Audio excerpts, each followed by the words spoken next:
Pocong apabila dia menjelmakan dirinya, mewujudkan dirinya, dia ingin meminta pertolongan daripada orang-orang yang dinampakkannya. Contohnya, dia ingin meminta tolong supaya dibukakan ikatan, ataupun ingin mengadu nasib kepada orang yang dinampakkan tu. Tetapi semestinya kita sebagai manusia, kalau kita terserempak dengan pocong, semestinya kita akan merasa takut. Dan ini pergi ke sebuah tempat, iaitu di Perak, di Lenggong, mengikut suami Mak Jah, kerana suami Mak Jah dia sangat suka memancing. Dan pada ketika itu, tempat yang kami nak pergi tu dia berdekatan dengan Sungai Perak, dan dia adalah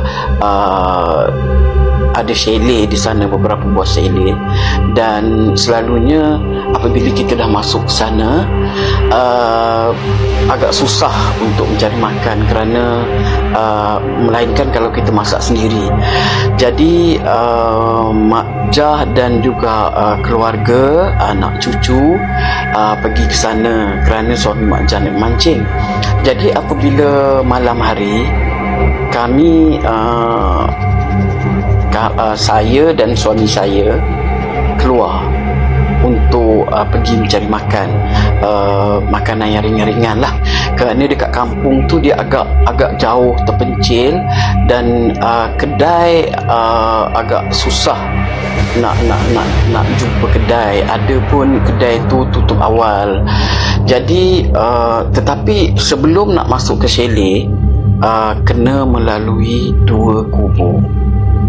Satu kubur yang dipunyai oleh kampung itu sendiri, di mana kubur dia tidaklah menakutkan sangat kerana banyak perumahan di situ, rumah-rumah kampung di situ. Tetapi ada satu kubur yang agak jauh ke depan jalan raya. Tetapi kalau kita nak keluar, kita kena menempuh kubur tu. Kubur tu agak di dalam hutan sikit, kerana ada pokok-pokok getah dan rumah-rumah tinggal dekat situ. Jadinya selepas maghrib, selepas suami Mak Jah habis mancing, saya dengan suami pun pergi keluar nak beli sedikit makanan. Jadi semasa kami keluar, saya tak perasan sangat lah. Memang saya tahu kita lalu dekat kubur tu, tetapi oleh kerana kubur tu dia menghadap, betul bersebelahan dengan suami saya, jadi saya tak perasan sangat lah. Tetapi yang nak dijadikan ceritanya adalah apabila saya balik daripada membeli makanan.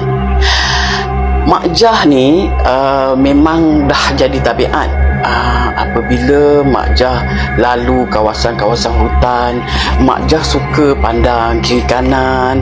Mak Jah ni suka menghayati hutan-hutan, seronok kerana kesunyian. Tapi tiba-tiba apabila lalu di kawasan kubur yang dekat pokok getah tu, yang di dalam hutan tu, Mak Jah betul-betul bersebelahan dengan kubur tu. Jadi Mak Jah pun pandang ke kubur tu lah. Dia belah sini lah dia. Contohnya dia belah sini. Jadi Mak Jah pun pandang macam tu. Mak Jah tak boleh nak cakap apa. Kerana apa? Kerana Mak Jah, apabila Mak Jah pandang, Mak Jah nampak dekat wakaf tu betul-betul menghadap ke hutan. Dia agak jauh sikit, dia adalah wakaf yang lama. Mak Jah telah ternampak pocong.